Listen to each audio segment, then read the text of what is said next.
Hello, everyone. Welcome to Sleep Space. Tonight, we will talk about one of the deepest and most mysterious questions of all. Why do we have consciousness? Why are you aware that you exist? Why do you feel like a self moving through time, making choices, feeling emotions, remembering a past, and imagining a future? Out of all the mysteries of the universe, from black holes to quantum physics, consciousness is perhaps the most intimate and puzzling of them all. And it's not just about what the brain does, it's about what it feels like to be you. Before we begin, I'd like to ask, what time is it for you right now? And where are you watching from?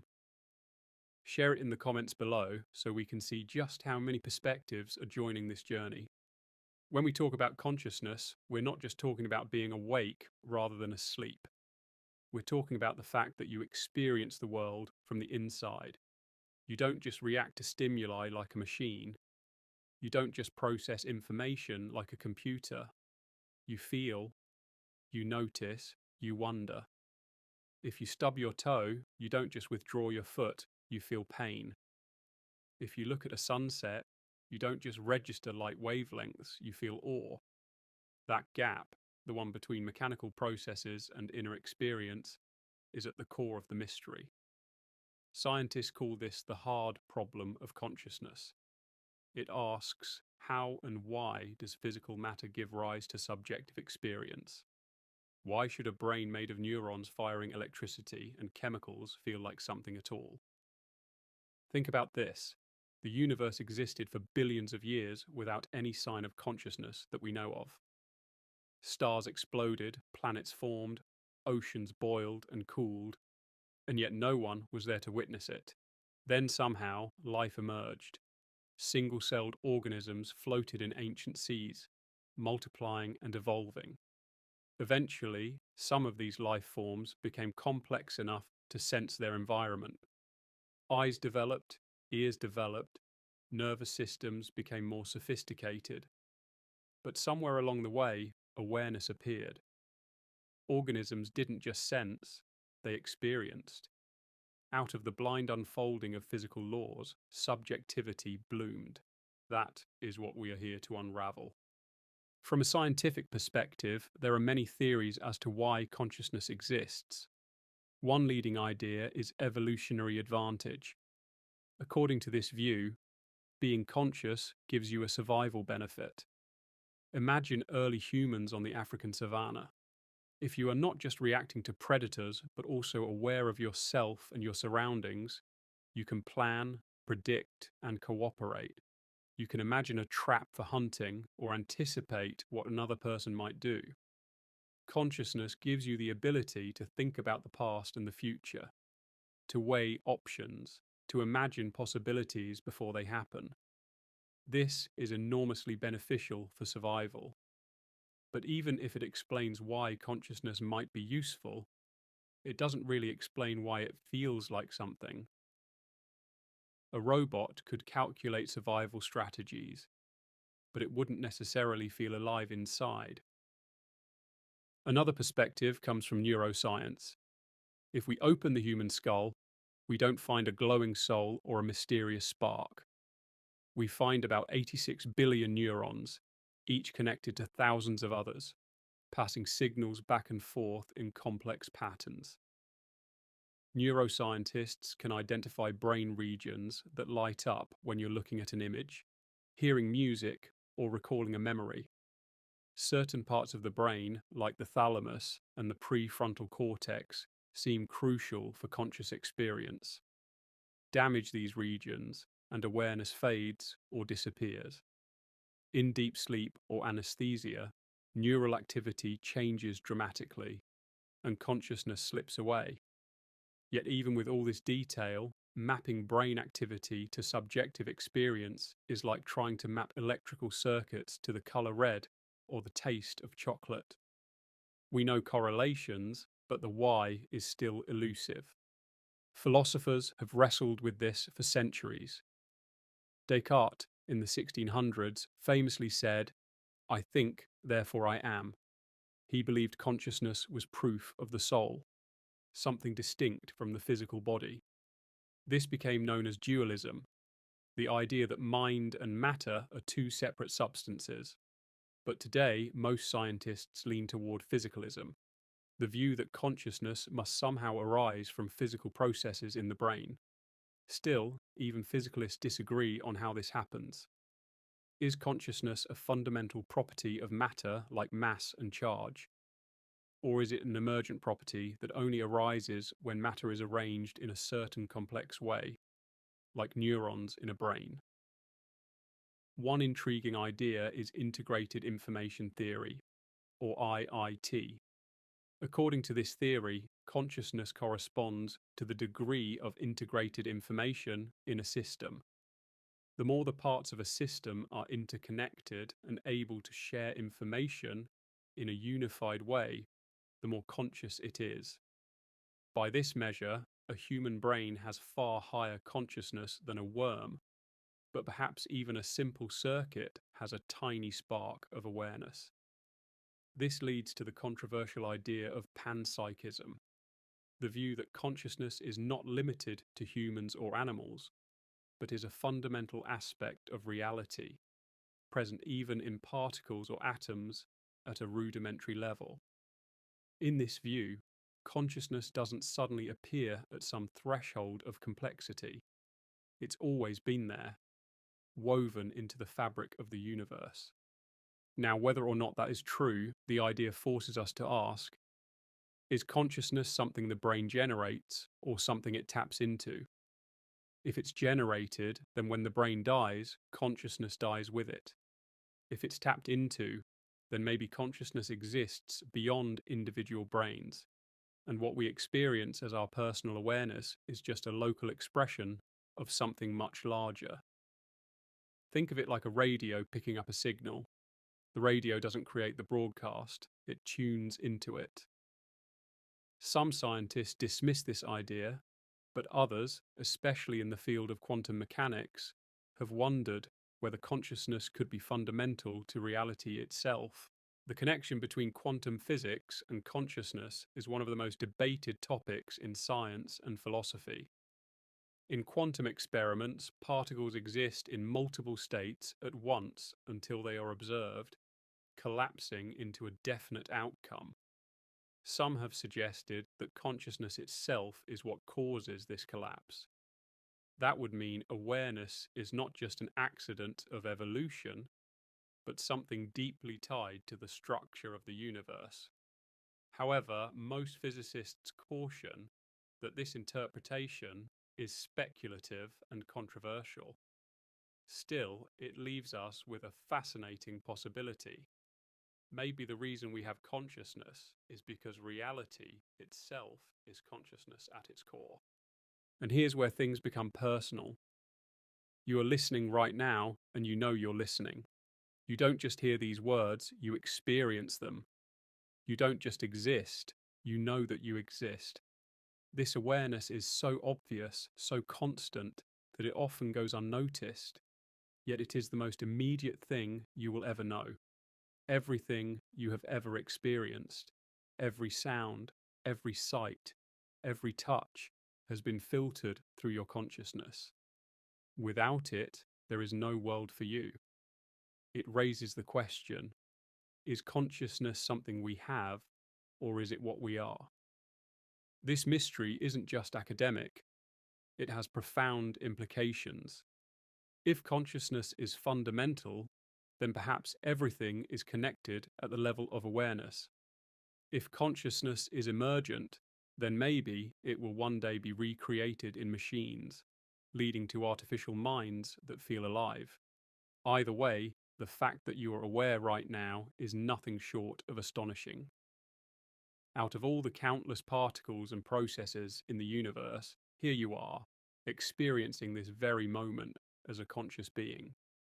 So tonight, as we dive into this vast question, remember that we are exploring not just science and philosophy, but the very thing that makes your life what it is.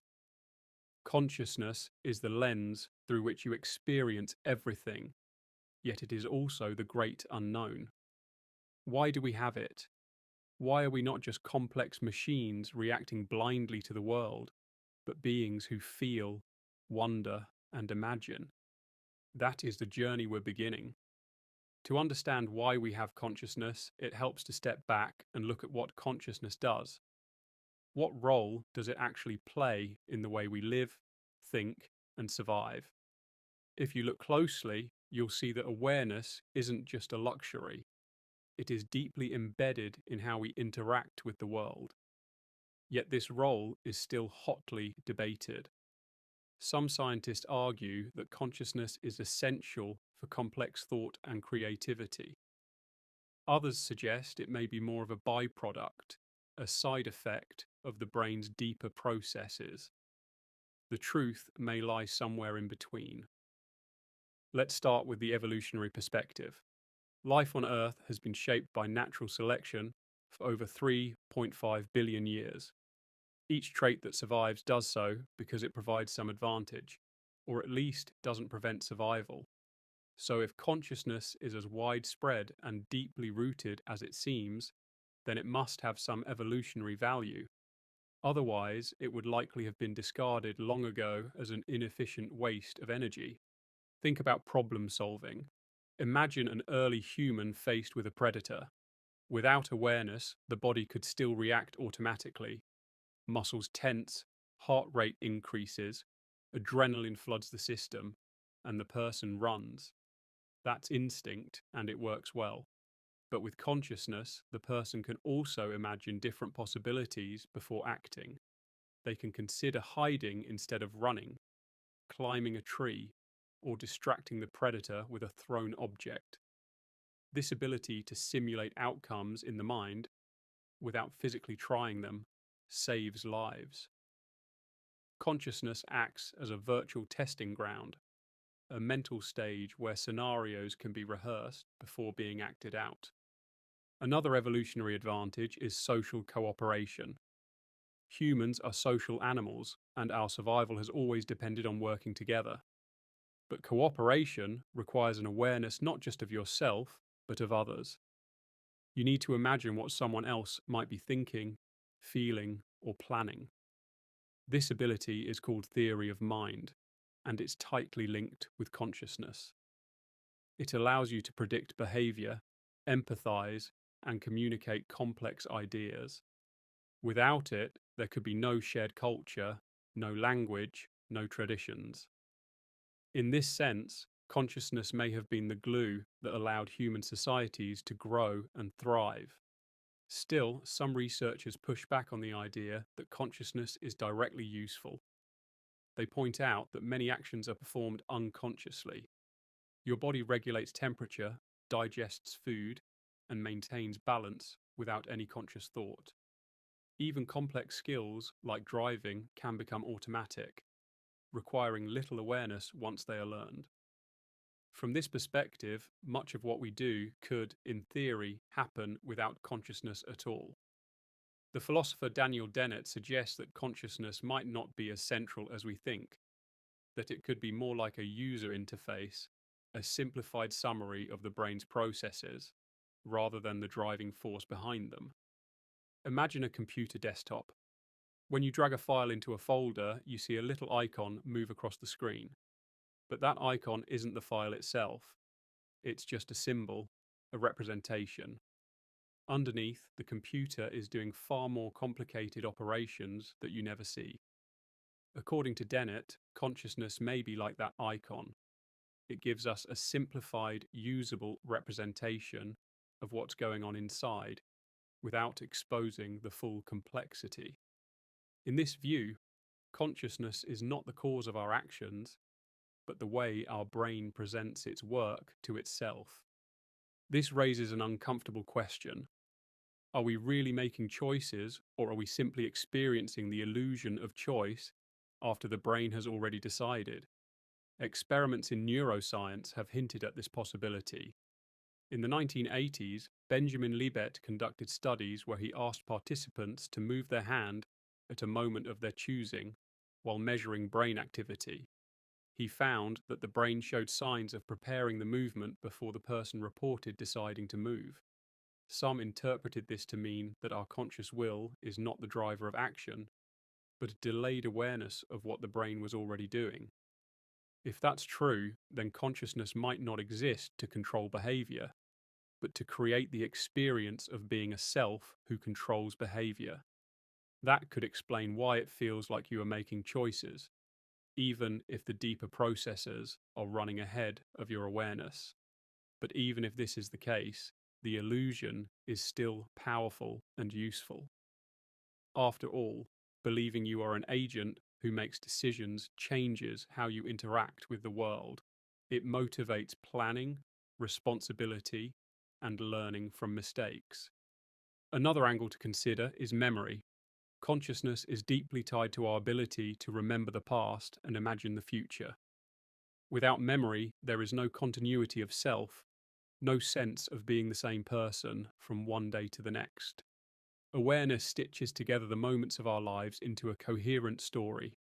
Some neuroscientists argue that this narrative function is the primary role of consciousness. It doesn't just help us survive, it gives us identity. Without it, existence would be a fragmented blur of disconnected events. Take, for example, patients with amnesia. They may live moment to moment without the ability to form new long-term memories. For them, consciousness is severely altered. They can be awake, alert, and responsive, yet their sense of self is fragile because they cannot connect past and future.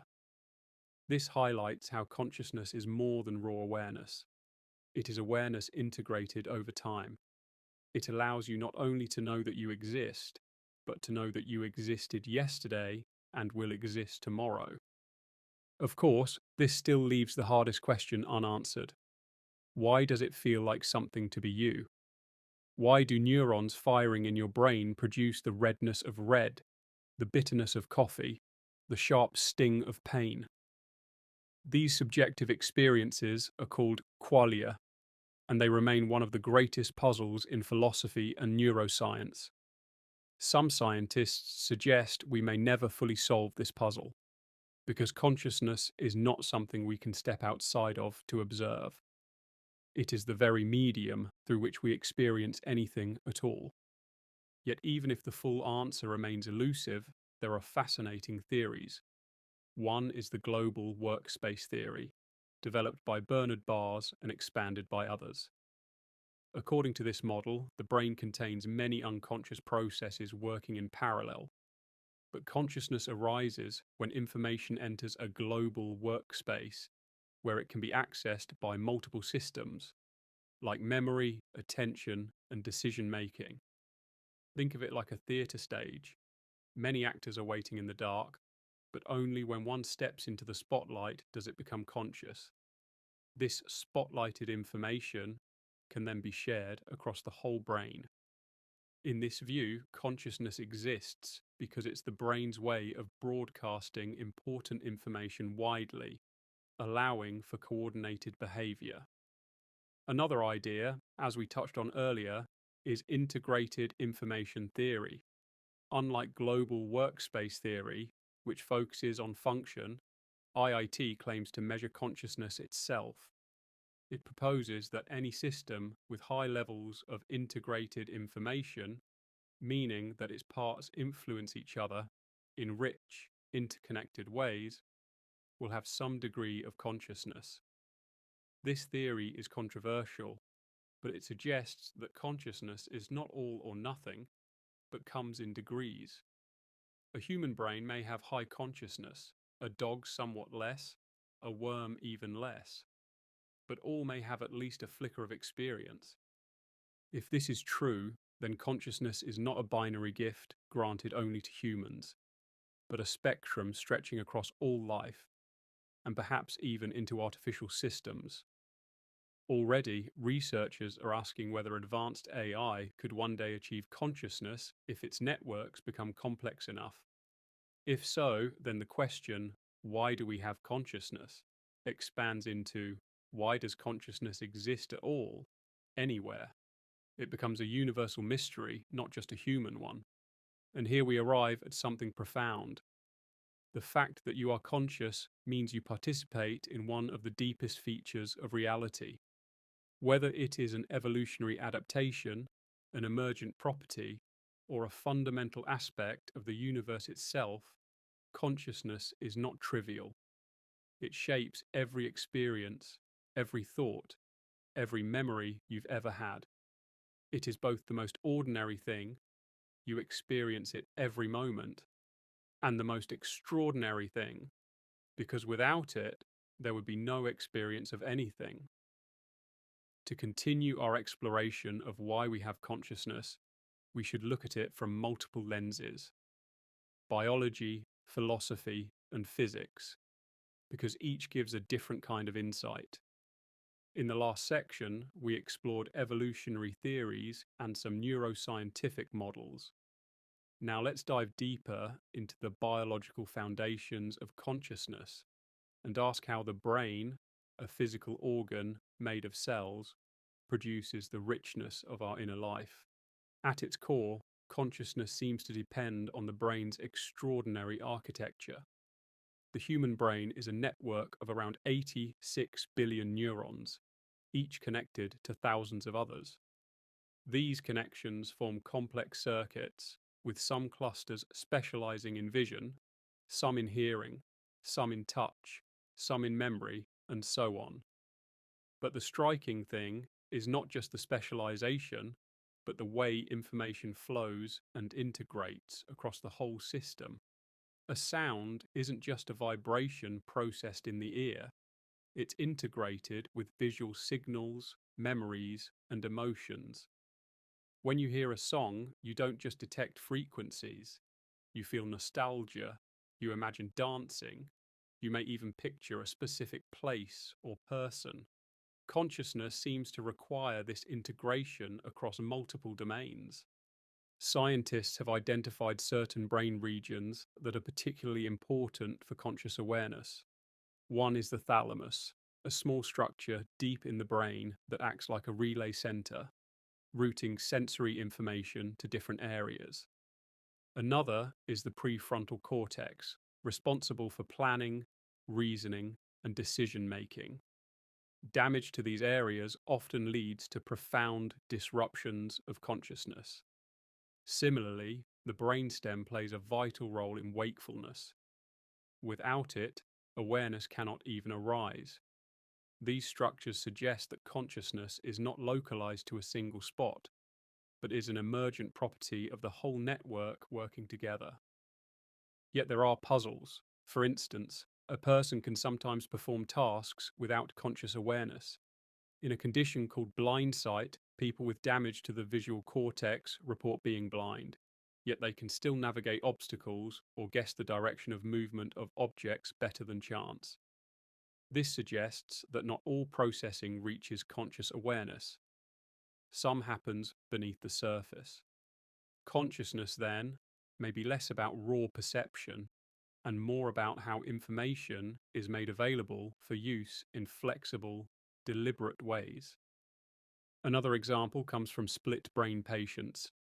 When the corpus callosum, the bundle of fibers connecting the left and right hemispheres of the brain, is severed, the two halves of the brain cannot easily communicate. In experiments, each hemisphere can act as if it has its own separate awareness. One hand may pick up an object while the other hand rejects it. One hemisphere may laugh at a joke while the other doesn't understand why. This raises astonishing questions. Does each hemisphere have its own consciousness? If so, then what we think of as a unified self may actually be a fragile illusion, a harmony of many subsystems stitched together. This brings us to a deeper philosophical question. Is the self real, or is it just a construct created by the brain? Neuroscientists like Anil Seth and philosophers like Thomas Metzinger argue that the self is not a fixed entity, but a kind of controlled hallucination. The brain constantly generates a model of the world, and included in that model is the sense of being a subject inside it. In other words, your feeling of being a self, of being you. is part of the brain's representation. It's a story the brain tells to make sense of its activity. If this is true, then consciousness is not just about being aware of the world, it's about being aware of ourselves as something moving through it. This model of selfhood is supported by evidence from meditation, psychedelics, and neurological disorders. People who practice deep meditation sometimes report experiences of selflessness, where the boundary between self and world dissolves. Similarly, certain psychedelic states seem to reduce the brain's rigid patterns of self-modeling, creating feelings of unity with everything. On the other hand, disorders like depersonalization or schizophrenia can disrupt the sense of self, making a person feel detached from their own body or thoughts. All of this suggests that the I we take for granted is not as solid as it feels, but something constructed moment by moment. But this leads us to ask, if the self is an illusion, why do we experience it? Why would evolution design a brain that produces a persistent sense of I if it isn't strictly necessary? One answer is that the self is a useful organizing tool. It helps coordinate behavior over time.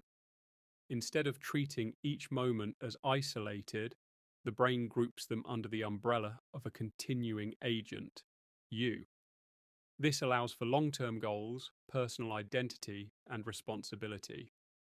It also fosters social cooperation, since we recognize other selves as being similar to ours. In this sense, the self may be a kind of virtual anchor for consciousness, giving it stability across time. Still, even with this explanation, the mystery deepens when we consider altered states of consciousness. What happens when awareness changes drastically? Dreaming, for instance, is a curious form of consciousness. While you sleep, your brain is still active, creating vivid simulations of worlds, people, and events. These dream worlds can feel as real as waking life, yet when you awaken, you realize they were generated internally. Why does the brain do this?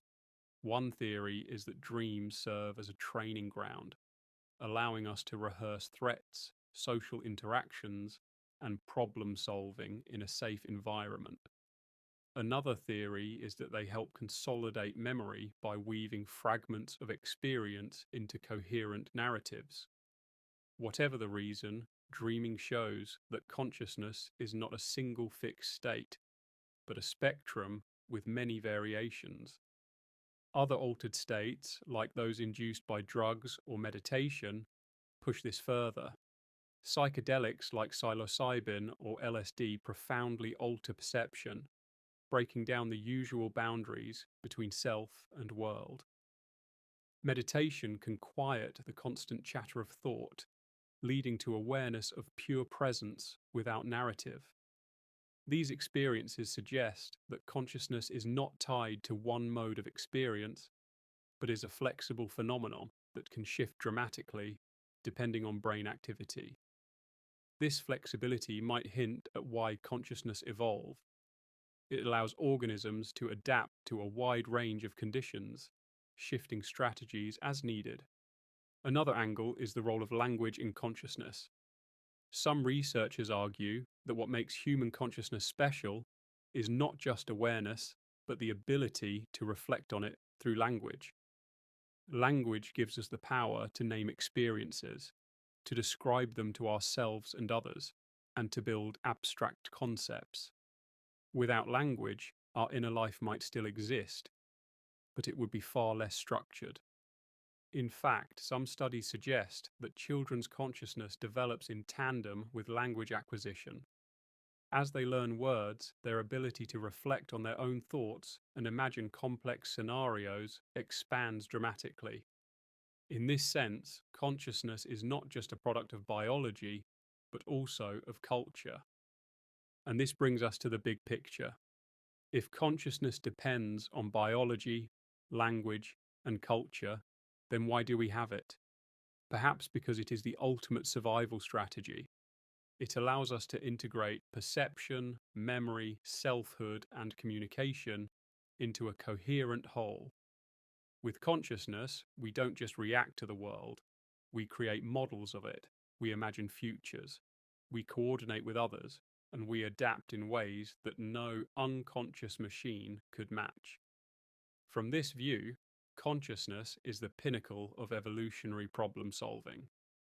But there's still the deeper possibility that consciousness is not just useful, but fundamental.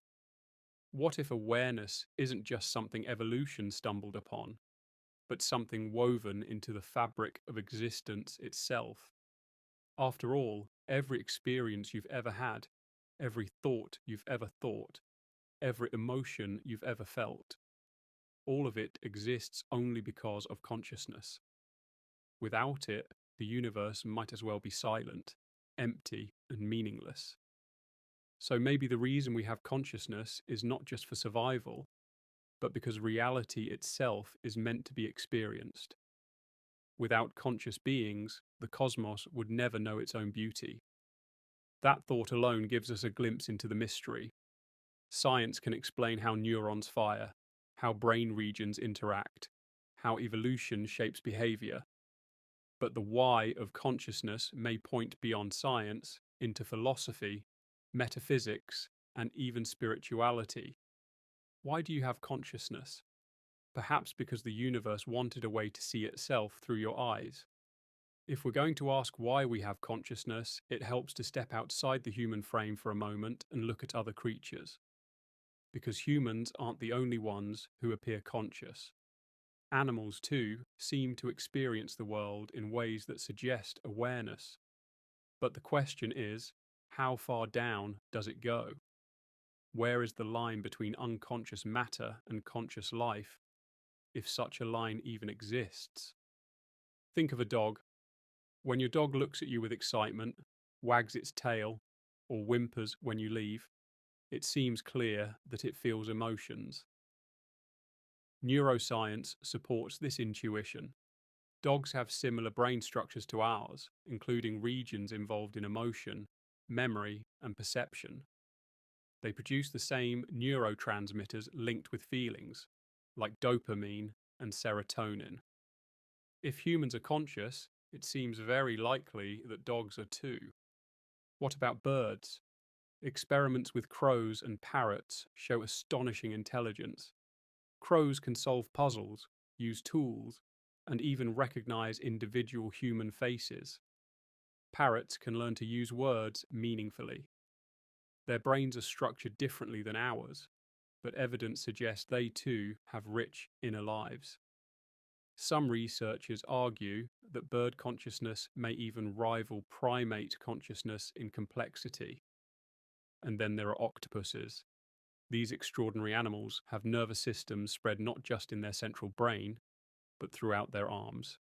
Each arm can explore and react almost independently, yet the animal as a whole seems to integrate these experiences.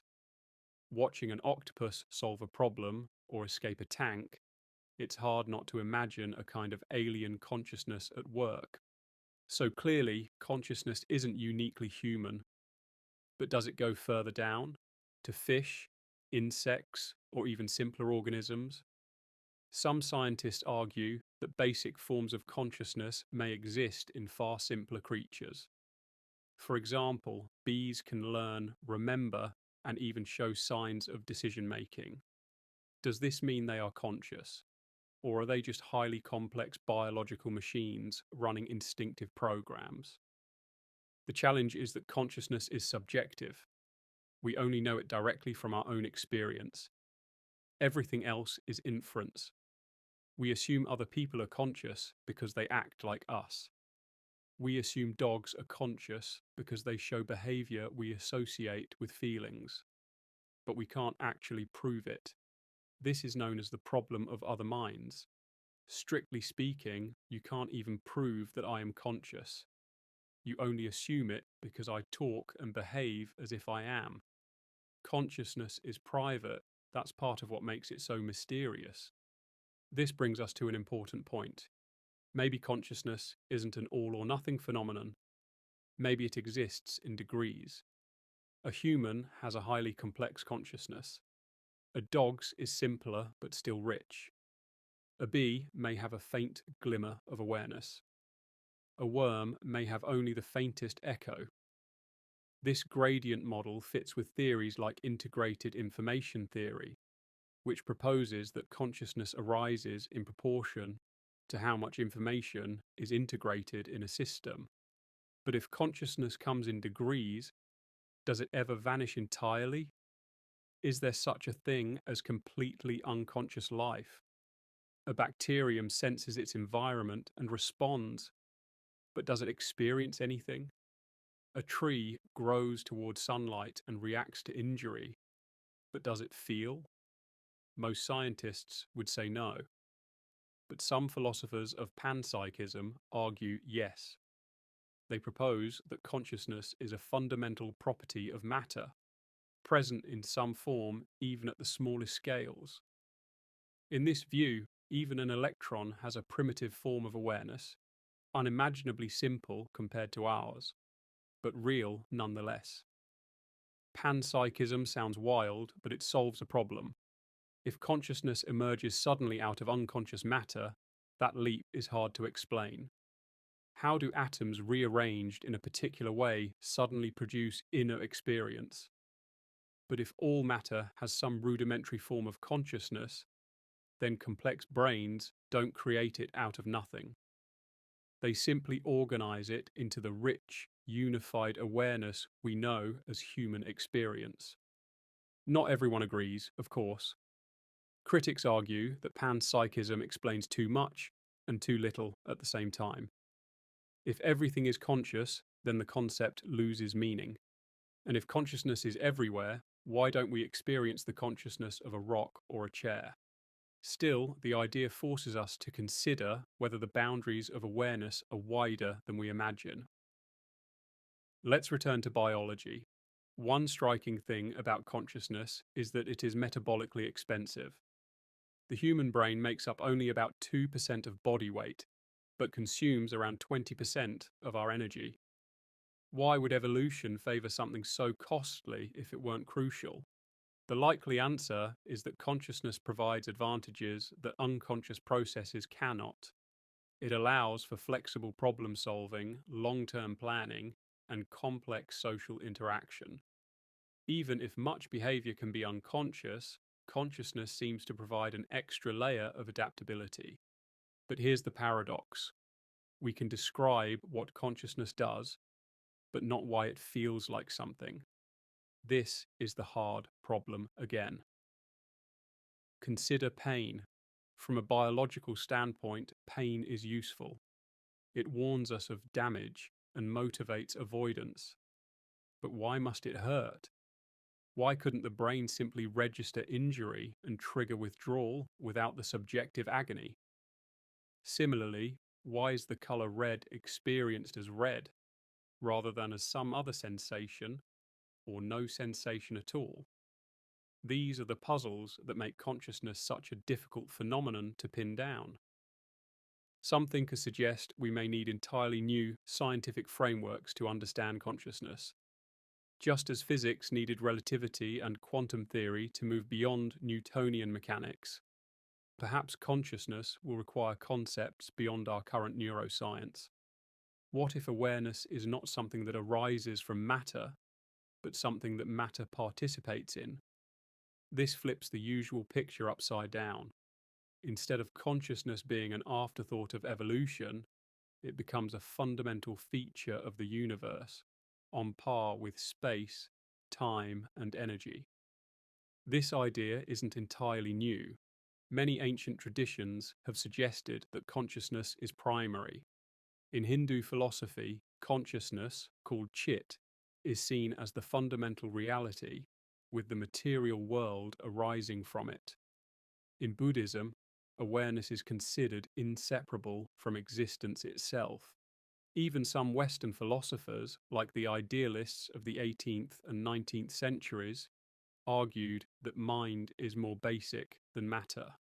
What's fascinating is that modern science, in struggling to explain consciousness, sometimes circles back to questions that sound surprisingly similar to those ancient insights. But whether or not consciousness is fundamental, it's clear that it is transformative. Imagine the universe without consciousness. Stars would still burn, galaxies would still spin, rivers would still flow, but none of it would be experienced. There would be no beauty, no meaning, no joy or sorrow. With consciousness, suddenly the universe is lit from within. Suddenly there is perspective, value, story. Consciousness doesn't just witness reality, it shapes it, because how we perceive the world influences what we do in it. Consider art. A painting is just pigments on canvas, but consciousness sees meaning in it, feels emotion, experiences beauty. Music is just vibrations in the air, but consciousness hears melody, harmony, rhythm, and feels moved. Even science itself, the study of the universe, exists only because conscious beings ask questions and seek answers. Consciousness transforms raw matter into lived experience. To continue unraveling why we have consciousness, let's zoom in on one of its most puzzling qualities, its subjectivity. Consciousness is always first person. You don't just know things about the world, you know them as you. You feel pain in your body, not someone else's. You experience thoughts in your mind, not in another's. This interiority, this sense of being a unique perspective on reality, is what makes consciousness so distinct. But why should it be this way? Why doesn't the brain just process information objectively without producing a subjective me to experience it? One theory is that subjectivity itself is adaptive. Having a private perspective allows organisms to organize experiences around a central point, the self. By anchoring perception and memory to an I, the brain creates coherence. Instead of scattered signals, there is a unified narrative that belongs to someone. This helps with survival because it allows you to treat your body as a continuous identity moving through time, making choices, avoiding danger, and pursuing goals. Subjectivity is like the binding glue that keeps the complexity of experience stitched together into a usable whole. But subjectivity also raises profound philosophical issues. For example, the philosopher Thomas Nagel famously asked, "What is it like to be a bat?" He argued that even if we knew everything about a bat's brain, sonar system, and behavior, we would still not know what it feels like from the bat's perspective. Consciousness has this irreducible quality. It can't be fully explained by objective facts. This highlights the so-called explanatory gap between physical processes and subjective experience. This is one reason some philosophers and scientists suggest that consciousness might be a fundamental property of the universe, not something that can be reduced to biology. In physics, for instance, there are fundamental features of reality, mass, charge, spin, that aren't explained by anything deeper. They just are. Some thinkers suggest consciousness might be like that, a basic feature of existence. In this view, asking why we have consciousness might be like asking why gravity exists. It just does, and everything else emerges from it. Still, many scientists push for a biological explanation. They argue that while consciousness feels mysterious now, so did life itself once. Before Darwin, people wondered how the complexity of living beings could possibly arise from nature alone. The answer turned out to be evolution by natural selection. Similarly, perhaps consciousness feels inexplicable only because we haven't yet discovered the right scientific principles. Once we do, the mystery may dissolve. Let's look at some of the leading theories that attempt to bridge this gap. One is the global neuronal workspace theory. This model suggests that consciousness emerges when information in the brain is made globally available to many systems at once: memory, attention, decision-making, language. Imagine a theatre. Many unconscious processes are like actors waiting backstage, but only when one steps onto the brightly lit stage does it enter consciousness. Once in the spotlight, the information becomes accessible to the entire brain, allowing flexible use. This theory suggests that consciousness evolved because it allows wide broadcasting of important information, making behavior more adaptive. Another is integrated information theory, which we touched on earlier. IIT proposes that consciousness corresponds to the degree of integration in a system. The more interdependent and unified the information, the higher the level of consciousness. This theory even provides a mathematical measure called phi, which attempts to quantify consciousness. A human brain has a very high phi, while simpler organisms have lower values. What makes IIT controversial is that it implies consciousness might exist in systems we don't normally think of as conscious, like certain computer networks or even simple circuits. If true, this would revolutionize how we think about the boundaries of awareness. Then there's the orchestrated objective reduction model, proposed by physicist Roger Penrose and anesthesiologist Stuart Hameroff. This theory suggests that consciousness arises from quantum processes inside neurons, specifically in tiny structures called microtubules. According to them, quantum effects collapse in orchestrated ways that generate conscious experience. Most neuroscientists remain skeptical, arguing that the brain is too warm and noisy for delicate quantum states to survive.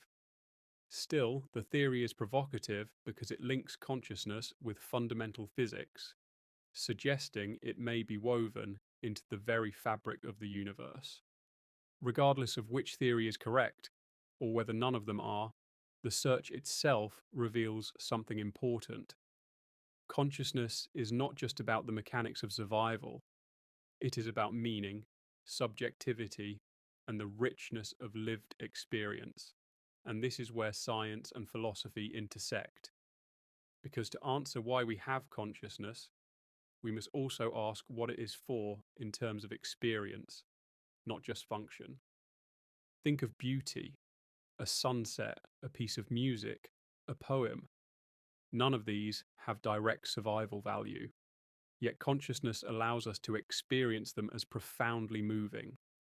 Why would evolution produce beings who cry at symphonies, who stand in awe before mountains, who feel joy at a child's laughter? One possibility is that these experiences are byproducts of other survival mechanisms. The ability to detect patterns and imagine possibilities may incidentally produce appreciation of art and beauty. But another possibility is that beauty itself has value in keeping us engaged with life, inspiring cooperation, curiosity, and creativity. Consciousness, in this view, enriches survival by making life worth living. Another example is morality. Our sense of right and wrong depends on the ability to imagine other perspectives, to empathize, to feel guilt or pride. These are conscious experiences that go beyond mere instinct. They allow societies to function, rules to form, and cultures to grow. Without consciousness, morality as we know it would not exist. This suggests that consciousness may have evolved not just for individual survival, but for collective flourishing. And then there's free will. Do we have it, or is it an illusion created by consciousness?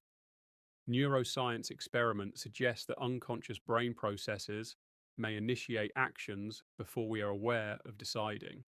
But even if free will is partly illusory, consciousness still creates the experience of choice. This experience is powerful. It allows us to deliberate, to weigh options, to reflect, even if the brain is doing much of the work beneath awareness. The conscious feeling of choice organizes behavior in meaningful ways. What's striking is that no matter how we approach it, evolutionary, biological, philosophical, consciousness always comes back to subjectivity. It is not just processing information, it is what it feels like to process information. This feeling transforms existence. Without it, the universe would be mechanistic and blind. With it, the universe becomes a place of perspective, story, and meaning. One of the most fascinating aspects of consciousness is how it reflects time. Consciousness is not just about perceiving the present moment, it's about holding on to the past, anticipating the future, and weaving those together into a continuous flow of experience. Without this, you wouldn't have a sense of self across time. You would simply exist as a series of disconnected snapshots, each moment vanishing as soon as it appeared. Instead, your mind strings moments together like pearls on a thread, creating the story of your life. This temporal nature of consciousness might be one of the keys to understanding why it exists at all. Consider memory. Memory is not just a storage system like files in a computer. It is a living process that is constantly reshaped by consciousness. When you recall an event, you don't simply retrieve a perfect record. Instead, you reconstruct it, often blending it with present emotions and future expectations. Consciousness allows you to reinterpret your past, to learn from it, to give it meaning. This is crucial for survival. An animal that remembers where food was found yesterday or how a predator attacked last season is better equipped to thrive today. But humans take it further. We don't just remember facts, we remember experiences. We relive them in the theatre of consciousness. Then there is imagination. Consciousness allows you to project yourself into situations that haven't happened yet. You can imagine yourself walking into a job interview, rehearsing answers, picturing outcomes. You can daydream about distant futures or reimagine choices you never made. This ability to simulate possibilities gives humans a remarkable evolutionary advantage. It means we can plan, strategize, and invent. Consciousness is a kind of virtual reality machine, running endless scenarios without having to physically test them all. Language is deeply tied to this capacity. To communicate, we must hold abstract ideas in mind, consider how another person will understand them, and select words that convey them. Language extends consciousness beyond the self, linking individual minds into collective awareness. Culture itself depends on this.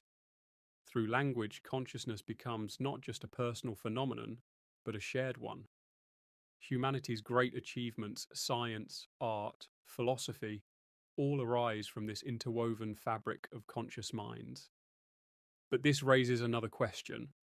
Do we perhaps overestimate the uniqueness of human consciousness? Animals, after all, display remarkable cognitive abilities. Dolphins recognize themselves in mirrors. Elephants mourn their dead. Crows use tools and solve puzzles. Dogs respond not just to commands, but to emotional tones. These suggest varying degrees of awareness beyond humans. Perhaps consciousness is not a binary, present or absent, but a spectrum. Different organisms may experience reality in different depths and forms. Some researchers propose that even very simple creatures may have rudimentary awareness. A fish avoiding a predator may feel a kind of primal fear. A bird singing at dawn may feel a sensation akin to joy. These experiences would not resemble human ones, but they may still exist in some form. This raises profound ethical questions. If consciousness is widespread, how should we treat other beings? Should we rethink our relationship with animals, with ecosystems, even with artificial systems we create? This leads us to artificial intelligence. As machines become more advanced, a natural question arises. Could they ever become conscious? Current AI systems can process information at incredible speeds, generate language, recognize images, and even mimic conversation. But do they feel anything? Most scientists say no, at least not yet. These systems manipulate symbols without awareness. They can simulate conversation, but there is nothing it is like to be them. They lack subjectivity. Still, if theories like integrated information theory are correct, then a sufficiently complex and integrated system might one day cross a threshold into consciousness. If that happens, humanity will face one of its greatest moral challenges: how to recognize and respect non-biological minds. But before we look too far ahead, let's return to the human brain. A key insight is that consciousness is not evenly distributed across it. For example, much of what your brain does is unconscious. You don't have to consciously regulate your heartbeat, adjust your posture every second, or control each tiny muscle in your eyes. Consciousness seems to focus on certain processes, those that require flexibility, attention, and integration. It is as if the brain has delegated routine tasks to the unconscious, while consciousness handles the unexpected, the complex, the ambiguous. This division of labor may be one of the reasons consciousness evolved. It allows us to deal with novelty in a way unconscious reflexes cannot. Another striking feature is attention. Consciousness is limited in capacity. You can only hold a few items in mind at once. This bottleneck may seem like a weakness, but it actually forces prioritization. By narrowing focus, consciousness ensures that the most important information receives careful processing.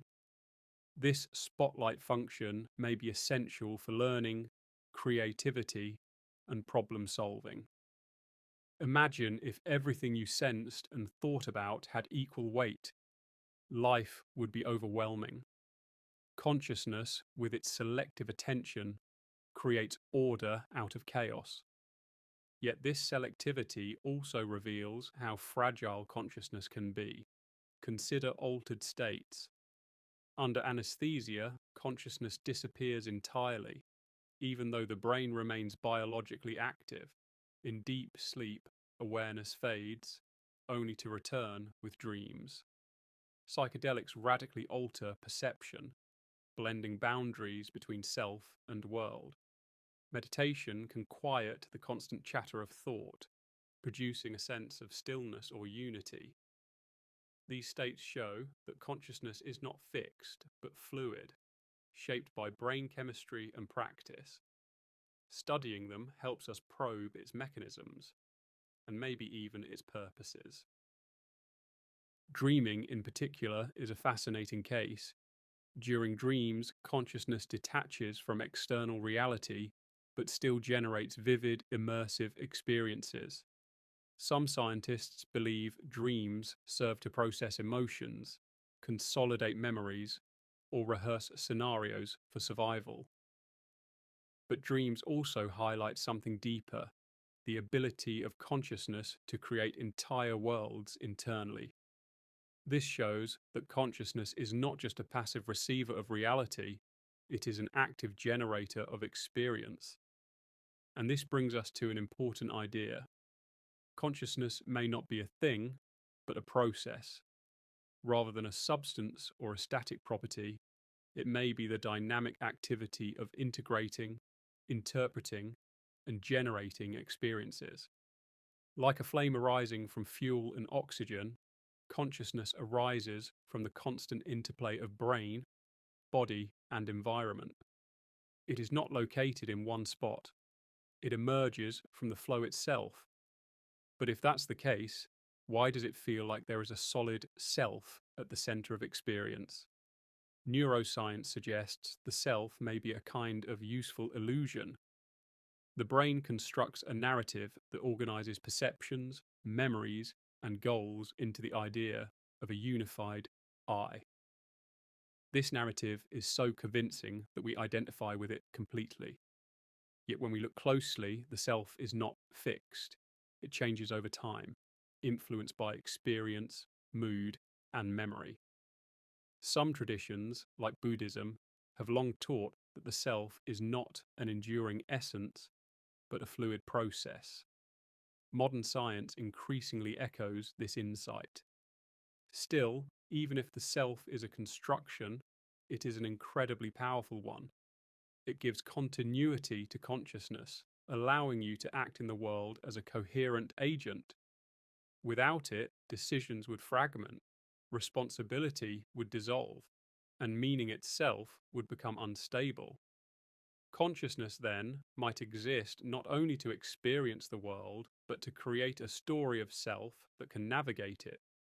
To pull this together, we might say that consciousness evolved as a solution to several intertwined problems. It unifies perception into a coherent whole. It connects past, present, and future. It enables social interaction, empathy, and language. It generates meaning, beauty, and morality, and it provides a sense of self to anchor it all. Whether or not we fully understand its mechanisms, these functions suggest why consciousness persists. It is one of the most powerful tools nature has ever produced. But at the same time, consciousness opens up questions that may never have definitive answers. Is it unique to humans or shared widely across life? Could machines one day possess it? Is it reducible to physical processes, or is it something more fundamental? These questions keep scientists and philosophers alike searching, because consciousness is not only a phenomenon we study, it is the very ground from which we study. Right now, as you are listening and reflecting, your consciousness is doing all the things we've described. It is linking words into meaning, weaving them into memory, connecting them to your past experiences and future curiosities. And as it does, it is reaffirming the central mystery. Why does this inner world exist at all? When we ask why we have consciousness, we often look at it from an evolutionary, biological, or neurological perspective. But there is another layer, one that ventures into the philosophical, metaphysical, and even existential realms. Consciousness is not only about perceiving the world, it's about asking questions about the world and about ourselves. The very fact that you are capable of wondering, why am I conscious, is itself a phenomenon of consciousness. It reflects a kind of recursive loop, the mind aware of itself, gazing back at its own processes. This reflexivity may be one of the most profound aspects of being alive. Self-awareness is not trivial. It's one thing to sense light, colour, or sound. It's another to know that you are the one perceiving them. This recognition of a self that experiences is what allows humans to form identities, to tell stories about their lives, to imagine futures that belong specifically to them. It is what gives rise to the feeling of I am. Without it, there would be sensations, but no owner of those sensations. That distinction is subtle but critical. It turns raw perception into lived experience. Philosophers have long debated what this means. René Descartes famously declared, "I think, therefore I am."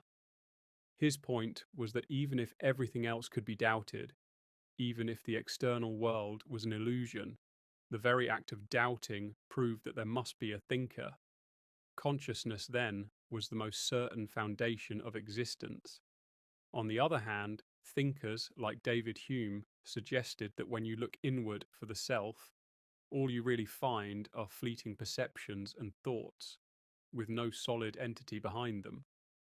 In this view, consciousness is a stream without a permanent centre, yet one that convinces us of continuity.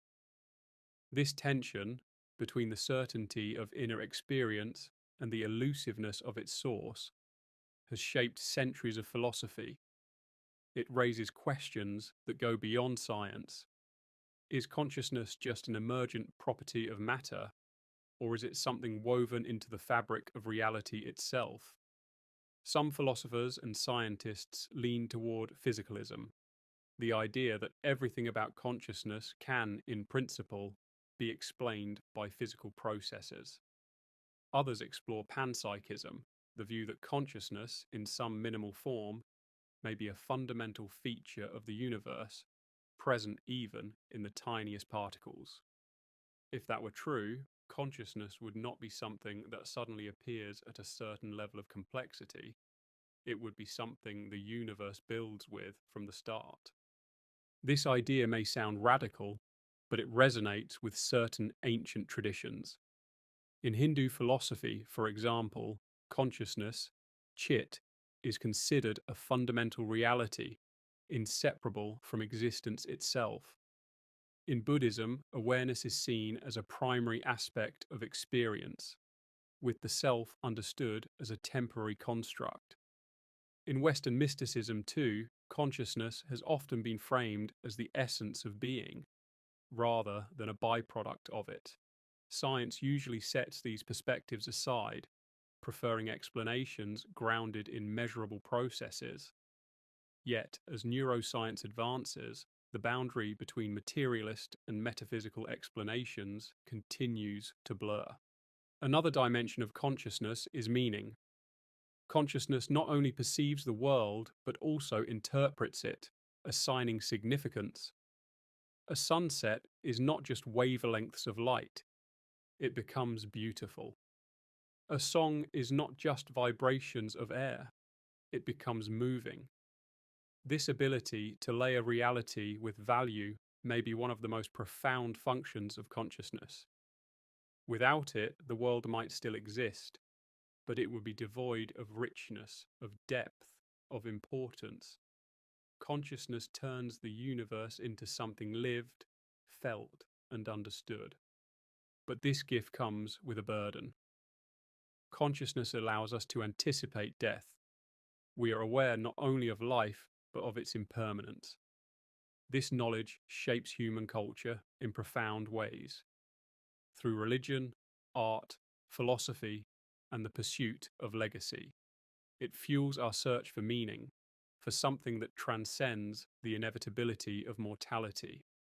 In a way, much of human civilization is an outgrowth of consciousness wrestling with the knowledge of its own limits. This existential weight also forces us to consider morality. Consciousness brings not only awareness of self, but empathy for others. When we see another being suffer, we recognize an echo of our own inner world in theirs.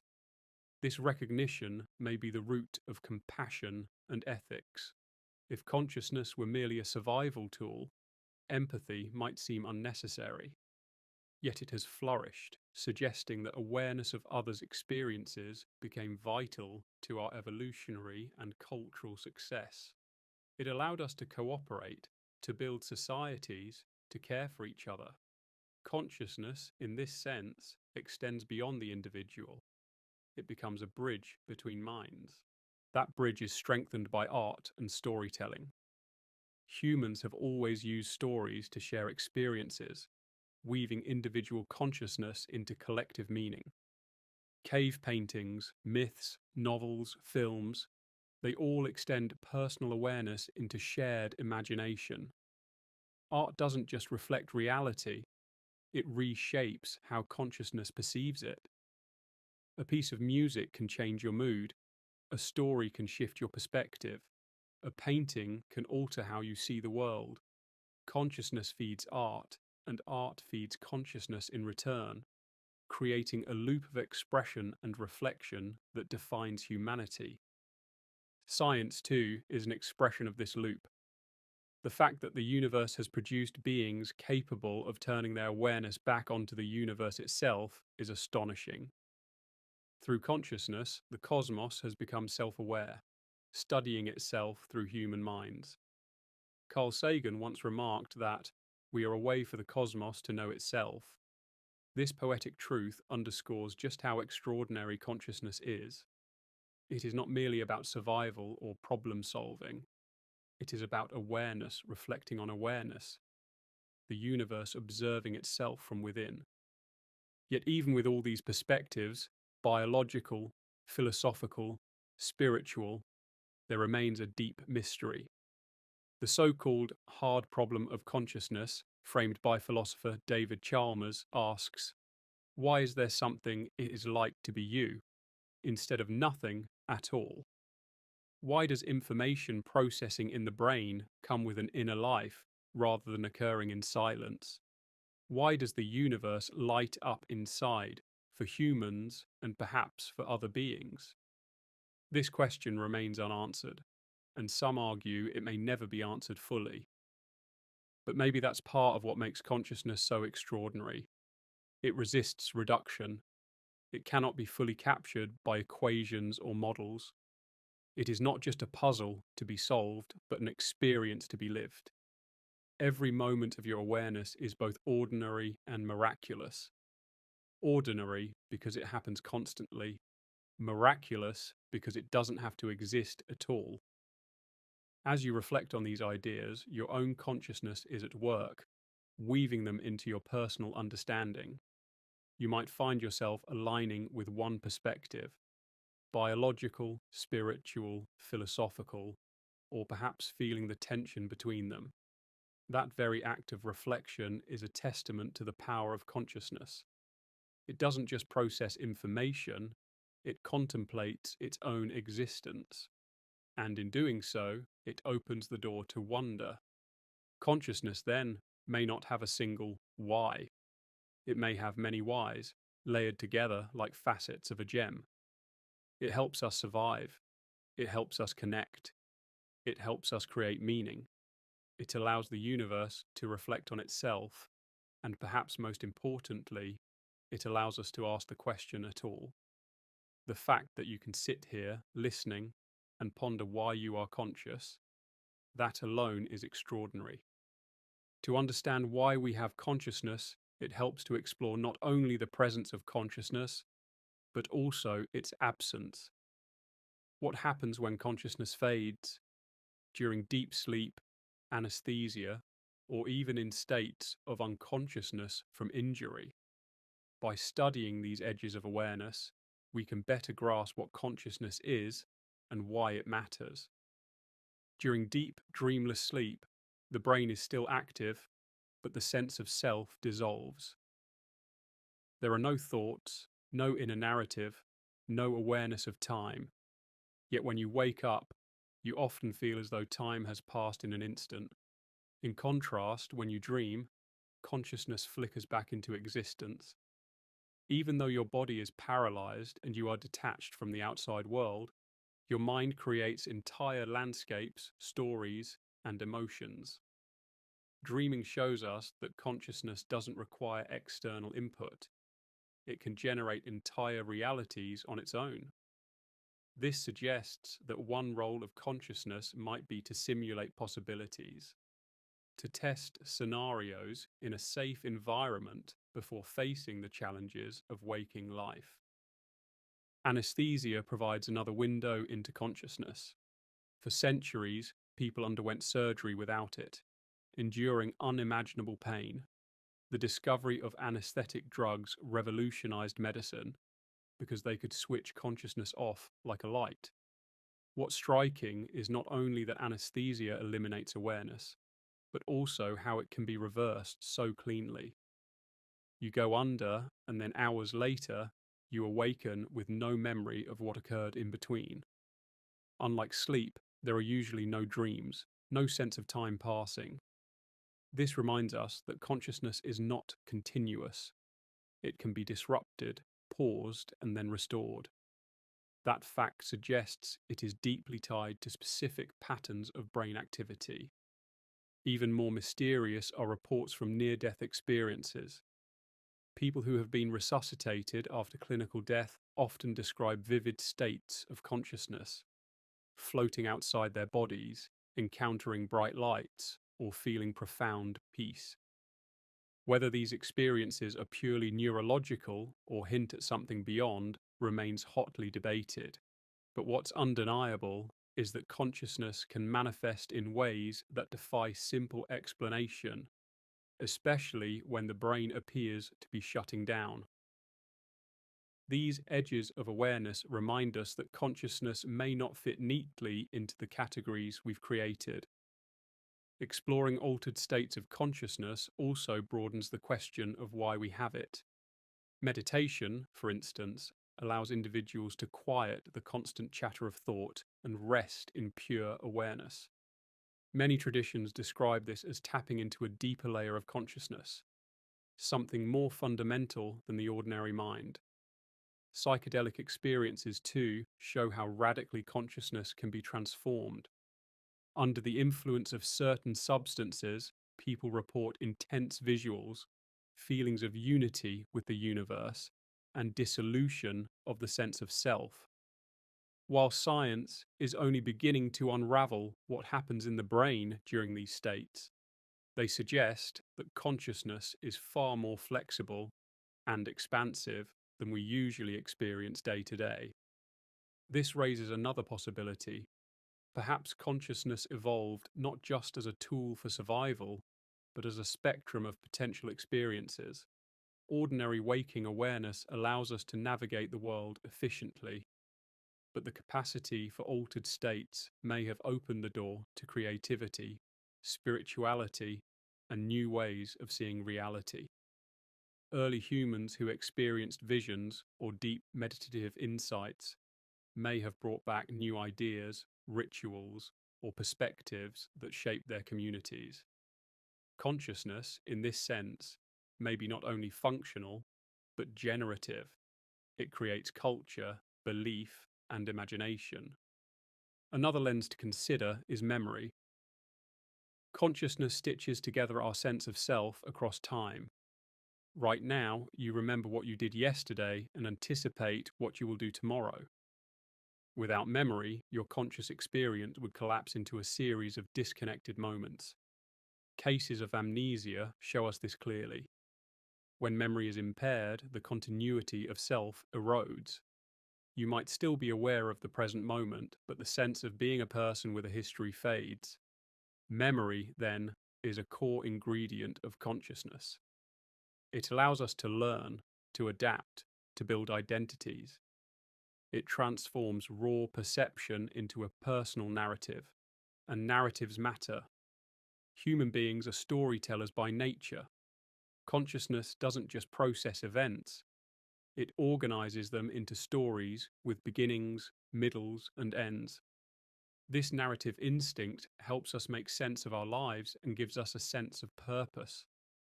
Without it, existence might feel fragmented. With it, we create meaning.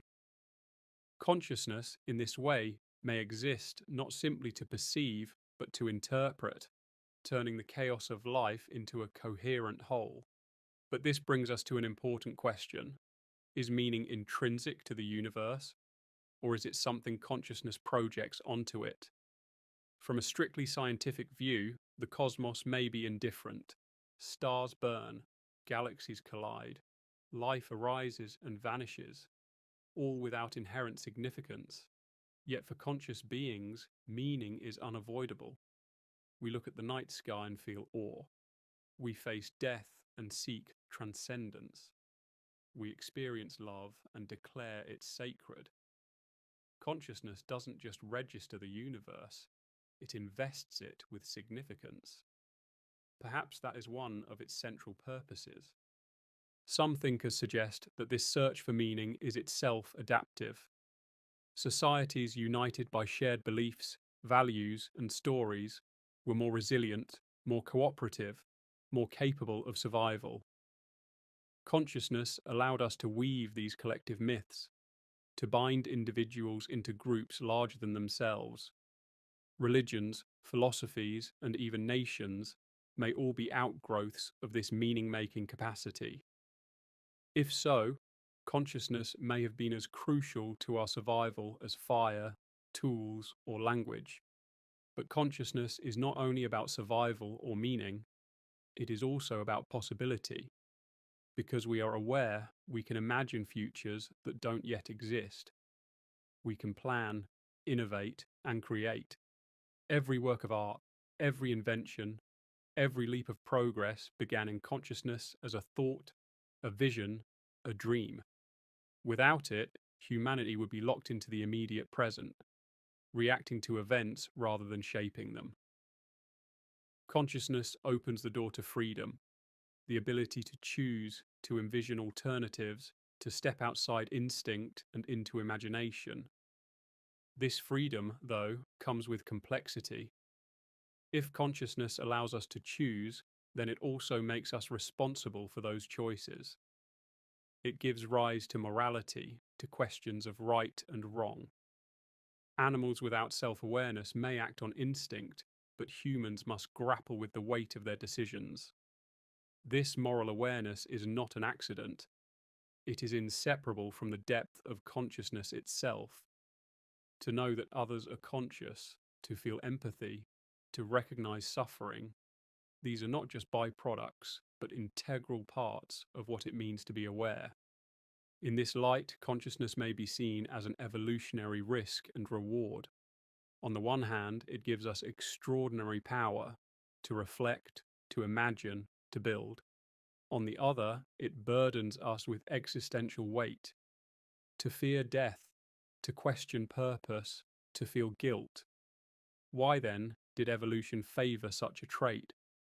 Perhaps because the benefits outweighed the costs. A species capable of complex thought, collaboration, and innovation would thrive. And even though awareness of mortality can be painful, it also drives us to create, to connect, to seek meaning. Consciousness may be both a gift and a burden, but it is one that defines humanity. Some scientists go even further, suggesting that consciousness may not just be useful, but inevitable. Once matter becomes sufficiently complex, awareness might naturally arise. Just as gravity emerges wherever there is mass, consciousness may emerge wherever there is information organized in the right way. If that's true, then consciousness might be more widespread in the universe than we realize. Other life forms, on Earth or beyond, may also possess it, in forms alien to us.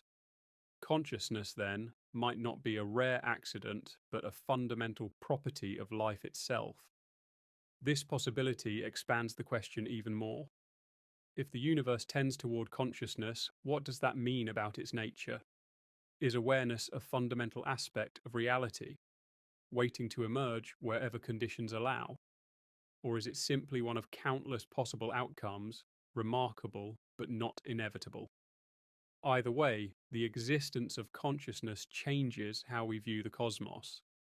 The universe is not just matter and energy. It is also, at least in one corner, a place where experience happens. If consciousness is so complex and mysterious, could it extend beyond the boundaries of the human brain? This question leads us into some of the most intriguing and controversial areas of science and philosophy. One possibility is that consciousness is not generated exclusively by the brain, but instead exists as a fundamental property of the universe itself. This idea, known as panpsychism, suggests that consciousness is as basic as space, time, mass, or charge. According to this perspective, everything, from electrons to galaxies, carries a rudimentary form of awareness. While it may sound far-fetched, the appeal of panpsychism is that it sidesteps the problem of explaining how subjective experience emerges from lifeless matter. Instead of asking how consciousness arises from neurons, it proposes that neurons are already infused with consciousness at a fundamental level. When organized in complex ways, as in the human brain, that consciousness doesn't just appear, it concentrates and amplifies. Skeptics of panpsychism often argue that it lacks explanatory power. If everything is conscious, they say, then the term becomes meaningless. But supporters respond that this perspective could provide the missing link between physics and subjective experience. After all, matter and energy follow laws we can describe, but none of those laws currently explains how a sense of I exists. Panpsychism might be one of the few frameworks that even tries. In some ways, it reflects ancient philosophies that saw spirit or awareness running through the fabric of reality itself. Modern science, with its focus on measurement and objectivity, moved away from this view. But the re-emergence of panpsychism shows that the mystery of consciousness keeps pulling us back to those fundamental questions. A related but slightly different idea is that consciousness is an emergent property of the universe, not unlike gravity. Some theories in quantum mechanics, particularly the orchestrated objective reduction model proposed by physicist Roger Penrose and anesthesiologist Stuart Hameroff, suggest that consciousness might be tied to quantum processes inside neurons. They propose that microtubules, tiny structures within neurons, could host quantum events that play a role in generating awareness. If true, this would mean that consciousness operates on a deeper physical level than ordinary brain activity, tapping into the very fabric of the quantum world. The theory is highly debated, with many neuroscientists questioning whether the brain is capable of sustaining coherent quantum states given its warm and noisy environment. Yet even the fact that such ideas are being seriously explored shows how elusive the answer to consciousness remains. Beyond science, many spiritual traditions suggest that consciousness is not confined to the body at all. In Hinduism, Buddhism, and other Eastern philosophies, consciousness is often seen as the ground of all being, with the individual self being a temporary expression of a much larger field of awareness. In these traditions, consciousness isn't something we possess, rather, it's something we are. Our sense of individuality might be more like a ripple on the surface of an ocean. This way of thinking flips the Western scientific perspective on its head. Instead of brains creating consciousness, consciousness creates brains as vessels through which it can experience the world. While these ideas are not testable in the same way as neuroscience experiments, they do resonate with experiences reported in meditation, altered states, and near-death experiences.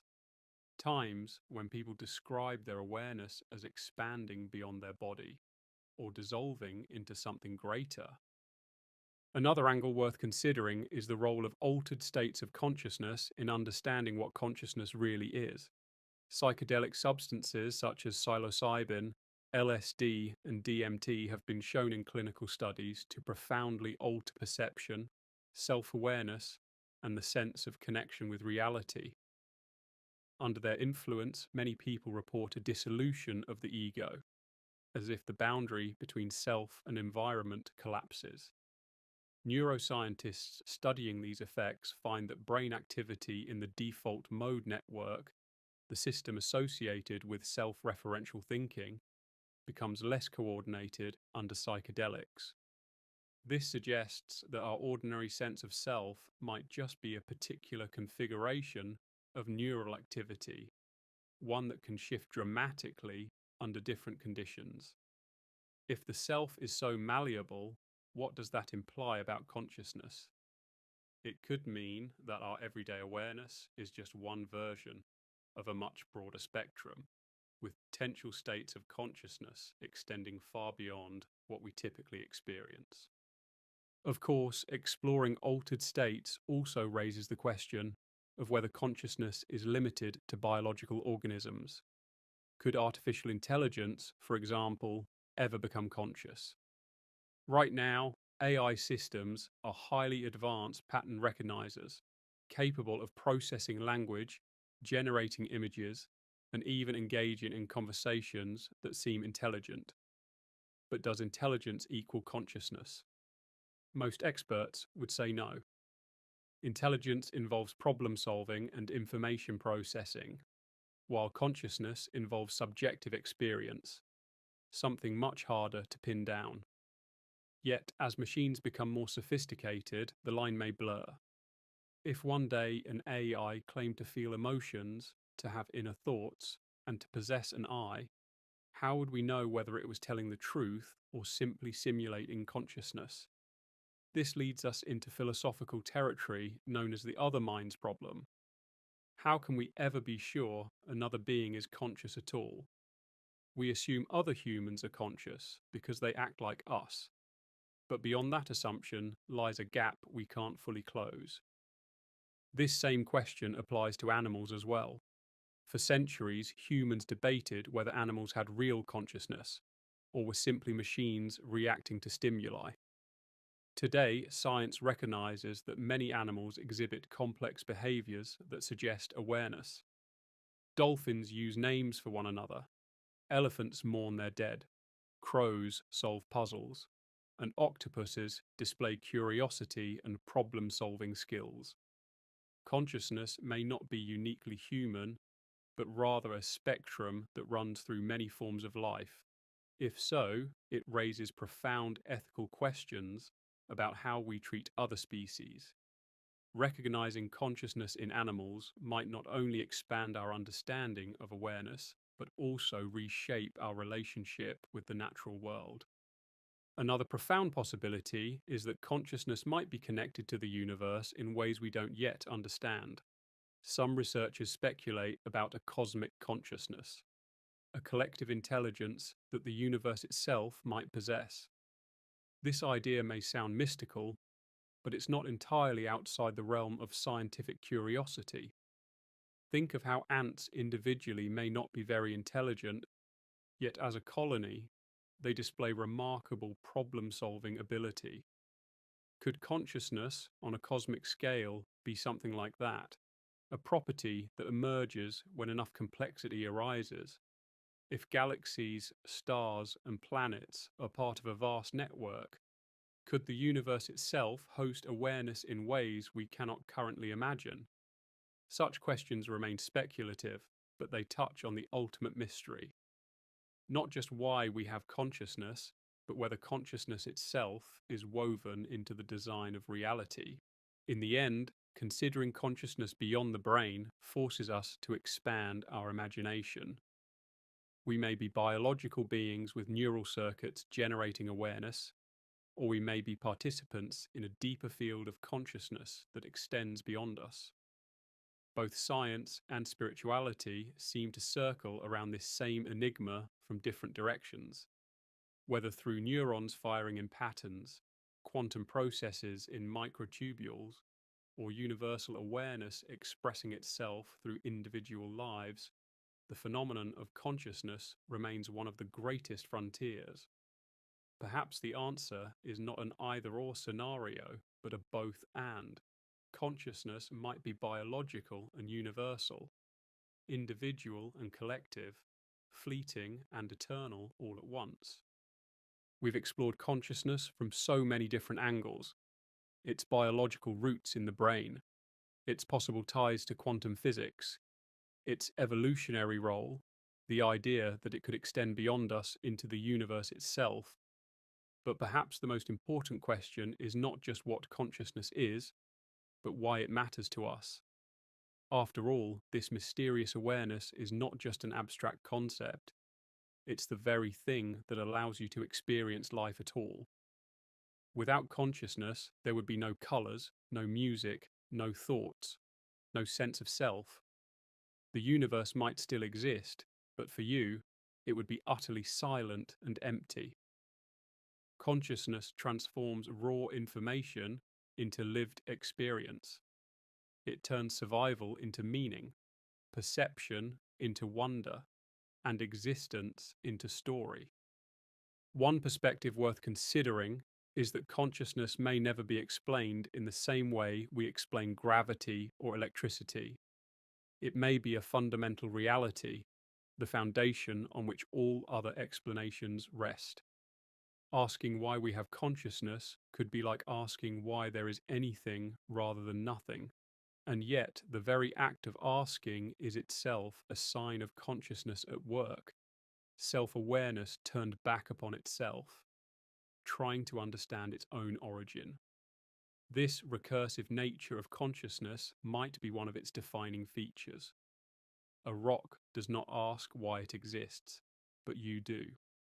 That questioning, that search, is part of what makes you human. Some scientists suggest that consciousness could be an emergent property of complexity, but that doesn't diminish its mystery. Imagine a simple spark of awareness arising in early life forms, growing more elaborate as nervous systems evolved, until it blossomed into the full inner lives we now experience. From this view, consciousness is not an accidental byproduct, but an inevitable flowering of the universe as it seeks greater awareness of itself. Others, drawing on spiritual traditions, propose that consciousness was always here, timeless and infinite, with human beings serving as channels for its expression. Either way, consciousness may not be something we have so much as something we participate in, a dynamic relationship between the self and the cosmos. Throughout history, humans have wrestled with the same paradox you are reflecting on now. Why am I aware? Ancient philosophers debated whether the soul existed. Enlightenment thinkers pondered the nature of the mind. Modern scientists dissect the brain in search of patterns that could explain the first-person experience. And still, no single answer satisfies. Maybe that's the point. Consciousness may not be a puzzle to solve, but an invitation to wonder. Its mystery is not a flaw in our knowledge. It is the very thing that makes life meaningful. The unknown keeps us reaching further, asking deeper questions, and expanding our view of what reality might be. There's also a personal dimension to this question. Why do you have consciousness?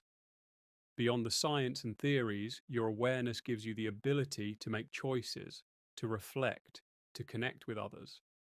It allows you to imagine futures and learn from the past. It lets you experience joy, love, awe, and even sorrow, all the things that make life rich. Your consciousness is the bridge between your inner world and the outer universe. It's the reason you can look up at the stars and feel that they're not just points of light, but symbols of something greater, something you're somehow connected to. And perhaps that's the ultimate answer. Consciousness exists because the universe wants to be known. Through you, the cosmos becomes aware of itself. Through your thoughts, questions, and reflections, existence looks back upon existence.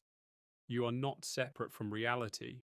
You are reality, perceiving itself through human eyes, human feelings, and human imagination. That may sound poetic, but it's also deeply scientific in its own way. Without consciousness, the universe would still be here, but no one would notice. With consciousness, even for a fleeting moment, the universe is illuminated from within. As you prepare to rest tonight, let yourself hold on to that thought. Your awareness is not a small or insignificant thing. It is part of the greatest mystery in existence, a phenomenon science is still trying to grasp and philosophy still marvels at. Whether consciousness is born from neurons, quantum processes, or a universal field of awareness, it is the reason you can dream, love, question, and wonder. And that makes it priceless. So close your eyes, let your mind drift, and allow your consciousness to do what it does best: explore, reflect, and imagine. Thank you for joining me tonight on Sleep Space, and may your awareness carry you into peaceful dreams.